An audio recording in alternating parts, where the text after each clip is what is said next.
DJ Moral Stories. ఆకాశంలో పేదవాడి పుట్టినరోజు. చందన్పూర్లో ఉండే హేమంత్ ఒక పేద చేపలు పట్టేవాడు.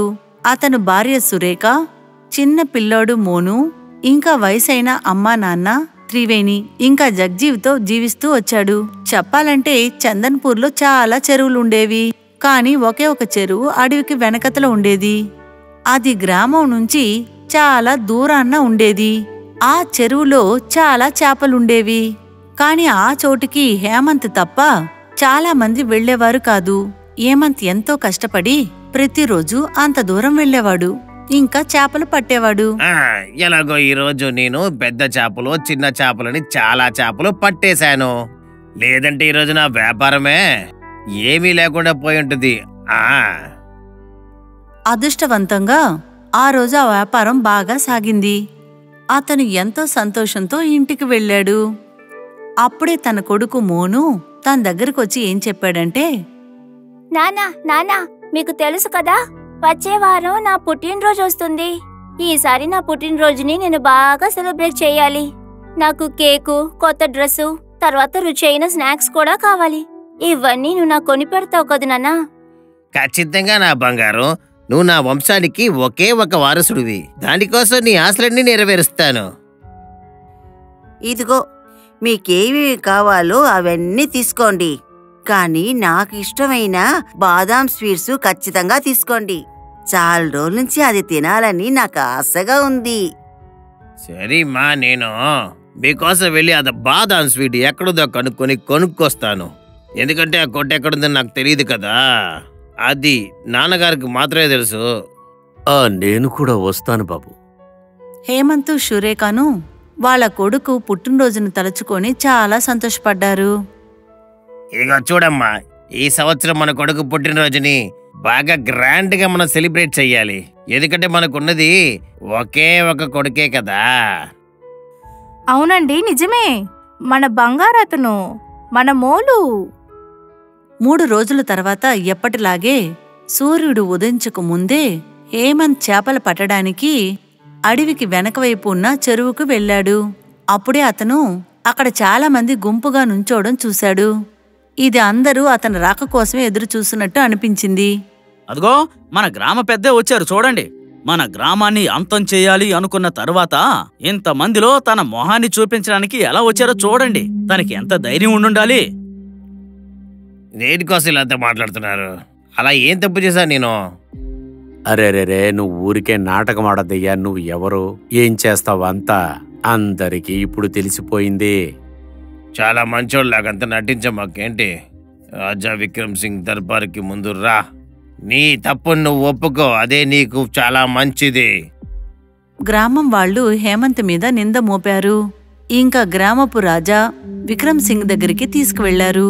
రాజా కోపంతో హేమంత్ దగ్గర ఏం చెప్పాడంటే, అరే వెధవా, అడవి వెనకాల ఉన్న చెరువు తప్ప గ్రామంలో ఉన్న ప్రతి చెరువు నాశనమైపోయింది.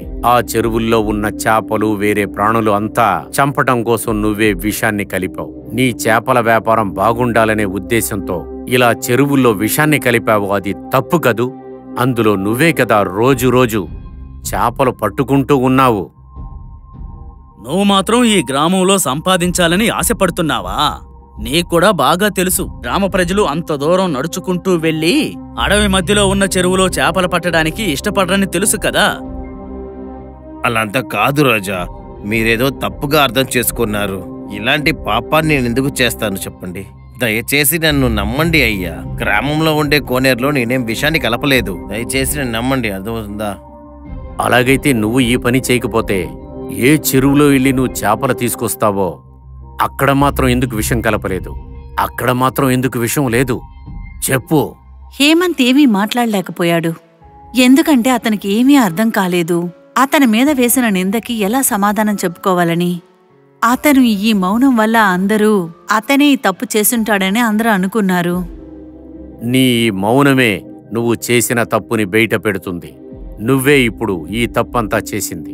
ఏయ్ మాయ మంత్రవాది, మీరు ఇచ్చే శాపాన్ని వాడికివ్వండి. వీడు ప్రాణాలతో ఉండటానికే అర్హత లేనివాడు.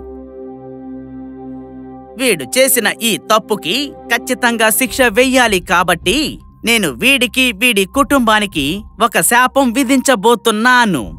అది ఏంటంటే నువ్వు నీ కుటుంబ సభ్యులు మరో 48 గంటల వరకే ప్రాణాలతో ఉండగలరు. ఆ తర్వాత నువ్వు నీ కుటుంబం ఈ భూమి మీద ప్రాణాలతో ఉండరు. నన్నెందుకు ఇలా చేశారు? నాకు కూడా ఆ శాపాన్ని ఇచ్చుండొచ్చు కదా. నా కుటుంబానికి ఎందుకు శాపాన్ని ఇచ్చారు? వాళ్ళేం తప్పు చేశారు? అసలు నేనే ఏ తప్పు చేయలేదని చెప్తున్నాను కదా. హేమంత్ని రాజా దర్బార్ నుంచి పంపించేశారు. ఇంకా మాంత్రికురాలు శాపం వల్ల ఇప్పుడు హేమంత్కి వాళ్ళ కుటుంబానికి ప్రాణానికి ప్రమాదం వచ్చింది. హేమంత్ వాళ్ళింటికి వెళ్ళి వాళ్ళింట్లో ఉన్నవాళ్ళకి ఈ విషయాన్ని చెప్పాడు. అది విని ఆ కుటుంబంలో ఉన్నవాళ్లు షాక్ అయ్యారు. ఏంటయ్యా ఇలా జరిగింది? మేమిద్దరం వయసైన వాళ్ళం కదా, మేం మీకేం పాపం చేశాం? మా జీవితం ఇంకో 4 రోజుల్లో ముగిసిపోతుందో ఏమో. కాని మీరిద్దరూ మరియు మోని బంగారం, మీ అందరి జీవితాలు ఇప్పుడే ప్రారంభమైంది. ఇంకా మీ జీవితంలో ఎన్నో రకాల సంకటాలనే చూడాల్సి ఉంటుంది. ఇప్పుడు వీడు పొందిన శాపం ఏం జరగబోతుంది? ఎవరికి లేని శాపం మనకి తగిలిందేంటమ్మా? జీవన్ కంటి నుంచి కన్నీరు కారగానే అతను వాళ్ళ కుటుంబాన్ని తలుచుకొని చాలా బాధపడ్డాడు. ఏమండి, ఇంకా మనకు సమయం ఉంది. మాకు తెలుసు మీరు ఇవన్నీ చెయ్యలేదని. కానీ ఇవన్నీ ఖచ్చితంగా ఎవరన్నా చేసుండాలి కదా. మనం ఇంకా 48 గంటల్లోపు మన గ్రామంలోని అన్ని కొలనుల్లోనూ ఎవరు విషయం కలిపారో వాడిని మనం పట్టుకునే తీరాలండి. అవును సురేఖ, నువ్వు చాలా కరెక్ట్గా చెప్పావు. అడవికి వెనక కోనేరుందన్న విషయం సామాన్యంగా ఎవరికీ తెలిసుండదు. అందుకే వాడక్కడ విషాన్ని కలపలేదు. చివరికి దారుణంగా నా మీదకి నిందొచ్చింది. అవన్నీ సరేగాని నువ్వు ఆ నేరస్తుడిని ఎలా వెతికి పట్టుకుంటావు? 48 గంటల్లో నువ్వు వాణ్ణి ఎలా పట్టుకుంటావు? సురేఖ, హేమంతు ఇద్దరూ ఆలోచించడం స్టార్ట్ చేశారు. వాళ్ళిద్దరూ నిందితుడిని వెతుక్కుంటూ వెళ్లారు. కాని ముందు హేమంత్ పక్క గ్రామానికి వెళ్లి అతని స్నేహితుడు మనోహర్ని కలిశాడు. అప్పుడే అతనికి ఒక విషయం తెలిసింది. అదేంటంటే ఆ గ్రామంలో ఉన్న కొలంలోనే విషం కలపబడిందని, అప్పుడే నీటిలో ఉన్న ప్రాణులకి ప్రమాదం వస్తుందని. ఏంటి? అవును, నేను చెప్పేది నిజమే. నీ గ్రామం నా గ్రామం మాత్రమే కాదు, ఇంకా గ్రామంలో ఉన్న ప్రతి చెరువు కూడా విషాన్ని కలిపారు. అందువల్ల ఉన్నవన్నీ చనిపోయాయి. సురేఖ, హేమంతు ఇది తెలిసినాక చాలా షాక్ అయ్యారు. కాసేపు తర్వాత వాళ్ళిద్దరికి ఒక విషయం తెలిసింది. వాళ్ల పక్క గ్రామం అయిన తేజ్పూర్లో చేపల వ్యాపారం గడిచిన 24 గంటల్లోపు చాలా ఎక్కువగా వ్యాపారం అయిందని. అప్పుడు సడన్ గా పక్క ఊర్లో ఉన్న వాళ్ళందరూ తేజ్పూర్లోనే ఎక్కువగా చేపల్ని కొంటారని హేమంత్ ఇంకా సురేఖ మనసులో అనుమానం మొదలైంది. సురేఖ, ప్రతి ఊరు కోనేరులోనూ విషాన్ని కలిపారు. అలా అంటే జైజ్పూర్లో మాత్రం ఎందుకు కలపలేదు? అయితే దీనికంతా కారణం ఆ తేజ్పూర్ రాజానే అనుకుంటా. అదంతా సరేనండి, ఇంత ఖచ్చితంగా మీరు ఎలా చెప్పగలుగుతున్నారు? ఇదిగో చూడు, తేజ్పూర్ రాజాకి ఆయన రాజ్యంలో చేపల బిజినెస్ పెంచాలి. ఇది అందరికీ తెలిసిన విషయం. అది తేజ్పూరేనని. వాళ్ళ చేపల వ్యాపారం ఇప్పుడు నష్టంలో పోతుంది. అందువల్లే ఆ రాజ్యం రాజా ఇలాంటి పన్నాగాలు పన్నాడనుకుంటా. సురేఖ, హేమంతు ఇద్దరూ వాళ్ళ గ్రామం అయిన చందన్పూర్ రాజా దగ్గరికి, విక్రమ్ సింగ్ దగ్గరికి వెళ్లారు. ఇంకా మాంత్రికుడు లంబాడి దగ్గర చెప్పి దర్బార్లో అందరి ముందు తేజ్పూర్ రాజా ఒక్క గదిలో జరిగిన సంఘటనని చూపించమన్నాడు. అప్పుడు మాంత్రికుడు లంబాడా తన మంత్రాలతో సంఘటనని చూపించాడు. ఇంకా ఆ సంఘటనలో తేజ్పూర్ రాజా తన అధిపతితో ఏం చెప్పాడంటే, సేనాపతి, నేనే మన గ్రామాల్లో ఉన్న చెరువుల్లో విషాన్ని కలపమని చెప్పి ఎవరికైనా ఈ గ్రామంలో ఉన్న వాళ్ళకి తెలియకూడదు. నేను చెప్పిన విషయాన్ని మీరు బాగా మనసులో పెట్టుకోండి, అర్థమైందా? అలాగైతే హేమంత్ దొంగ కాదా? నన్ను క్షమించు హేమంత్. నేను సరిగ్గా విచారించకుండా పెద్ద తప్పు చేశాను. నన్ను క్షమించు, దయచేసి నన్ను క్షమించు. నన్ను క్షమించవయ్యా. నేను ఒక్కసారి శపించాను అంటే మళ్ళీ దాన్ని వెనక్కి తీసుకోలేను. అలా చెప్పొద్దు మంత్రవాది. నా కొడుక్కి పుట్టినరోజు రాబోతుంది. వాడి జీవితం బాగా ఉండాలి కదా, అందుకనే అడుగుతున్నాను. కంగారు పడకు. నీకంటూ ఒక జీవితాన్ని ఇక్కడ కాకపోయినా పైలోకంలో ఖచ్చితంగా ఇస్తాను. అక్కడికి వెళ్ళి నువ్వు నీ జీవితాన్ని సంతోషంగా జీవించు. కానీ ఇదంతా ఎలా జరుగుతుంది మంత్రవాది? ఒక్క నిమిషం. మాంత్రికుడు లంబాడా ఒక చిటిక వేశాడు. ఇంకా పైన ఆకాశం నుంచి చందమామ కిందకి వచ్చింది. ఇంకా చందమామ ముందు మాయ మెట్లు రూపొందాయి. ఆ మెట్ల ద్వారా హేమంత్ ఇంకా వాళ్ళ కుటుంబానికి చెందిన వాళ్ళందరూ మూనుకి వెళ్లి చేరుకున్నారు. ఇంకా ఈ విధంగా మోను బర్త్డే ఆకాశంలో సెలబ్రేట్ చేసుకున్నారు. అప్పుడు వాళ్ళందరూ చాలా సంతోషంగా వాళ్ళ జీవితాన్ని జీవించారు. ఈ కథ కుందన్ నగర్లో జరిగింది. ఒక దంపతులు మానసి, మహేష్ అని జీవిస్తూ ఉన్నారు. ఇద్దరూ పేదరికంలో జీవిస్తూ ఉన్నారు. వాళ్ళు తన కుటుంబాన్ని పోషించడం కోసం వాళ్ళ దగ్గరున్న చిన్న స్థలంలో వ్యవసాయం చేస్తూ ఉన్నారు. తర్వాత వ్రతం చేసే రోజుల్లో పూజకి కావాల్సిన వస్తువులన్నీ అమ్మేవారు. పెళ్ళయి 2 ఏళ్లవుతోంది. కానీ వాళ్ళకింతవరకు అసలు పిల్లలే లేరు. అది తలుచుకుని వాళ్ళు చాలా దిగులు పడేవారు. ఇక జీవితాన్ని ఎలా గడపాలో తెలియటం లేదు. ఈ పేదరికంలో జీవించడం మనకెలాగో అలవాటు. మనకింకా అసలు బిడ్డే పుట్టలేదు. దేవుడు మన విషయంలో ఎందుకు ఇలా చేస్తున్నాడో తెలియటం లేదు. ఈసారి మన పొలంలో మనం బాగా కష్టపడదాం. మంచి పంట వస్తుంది, మనం బాగా సంపాదించుకోవచ్చు. కానీ మనకి పిల్లల భాగ్యం మనకు రాసుందా లేదా తెలియలేదే, అది ఆ దేవుడికే తెలియాలి. కొన్ని రోజుల తర్వాత మహేష్ చెల్లిలో తులసి ఇంటికొచ్చింది. తను చూసి మహేష్, మానసి చాలా సంతోషించారు. రామ్మా చెల్లెమ్మా, ఎలాగున్నావు? నమస్కారం అన్నయ్య, మీరు ఎలా ఉన్నారు? నాకేంటమ్మా, నేను చాలా బాగున్నాను. నువ్వెలాగున్నావు? నేను బాగున్నానన్నయ్య. మిమ్మల్ని వదిన్ని చూడాలనిపించింది, అందుకే వచ్చాను. సరే, నువ్వు రావటం చాలా మంచిదైంది. నువ్వు వదిన మానస దగ్గర కొంచెం మాట్లాడుతూ ఉండు. నాకు కొంచెం బయట పనుంది, నేను సాయంత్రం కలుసుకుంటాను. సరేనా? సరే అండి అన్నయ్య, పర్వాలేదు. మీరు పని పూర్తి చేసుకుని మెల్లగా రండి. మహేష్ వ్యవసాయానికి బయలుదేరాడు. ఇంకా వీళ్ళిద్దరూ మాట్లాడుకుంటూ ఉన్నారు. వదినా, నేను 2 సంవత్సరాల తర్వాత మీ ఇంటికి వచ్చాను. నేను ఏమనుకున్నానంటే మీరు ఇద్దరు ముగ్గురై ఉంటారని. కానీ మీకు ఒక్క బిడ్డ కూడా లేదే. నన్ను ఏం చేయమంటావు తులసి? ఇంటి ఖర్చుల కోసం ఇంట్లో ఉన్న పూజ వస్తువులు అన్నీ అమ్మేసి వ్యవసాయం చేసి జీవితాన్ని గడుపుతున్నా. కానీ బిడ్డ పుట్టడం పుట్టకపోవడం ఆ దేవుడి చేతుల్లోనే ఉంది. వదినా, మీకు బిడ్డ భాగ్యం దొరకడానికి మీరెందుకు దేవుడిని మొక్కలేదు? ఒక్కసారి మీరు దేవుడిని పూజించి చూడండి. కానీ తులసి, కానీ ఆ దేవుని సంతోషపెట్టడం ఎలాగా? మన దగ్గర అంతగా డబ్బులు కూడా లేవు పూజకు కావాల్సిన పండ్లు పువ్వులు తీసుకెళ్లడానికి. నిజమైన భక్తున్న భగవంతుడికి కాస్త పువ్వుల్ని ఇచ్చినా కూడా సరే, వాళ్ళది ఖచ్చితంగా తీసుకుంటారు. నువ్వు ఇంతగా చెప్తున్నావంటే నేను ఖచ్చితంగా ఈసారి పూజ చేస్తాను. ఈసారి మానసి 3 రోజులు భోంచేయకుండా పూజకి వ్రతాన్ని స్టార్ట్ చేసింది. భగవంతుడికి పొద్దున్న సాయంకాలం పువ్వులు వేసి పూజ చేసింది. మహేష్ తన భక్తిని చూసి చాలా సంతోషించాడు. కొంచెం కొంచెంగా డబ్బు చేర్చి తన వ్రతాన్ని పూర్తి చేయడం కోసం పళ్ళు కొనుక్కొచ్చాడు.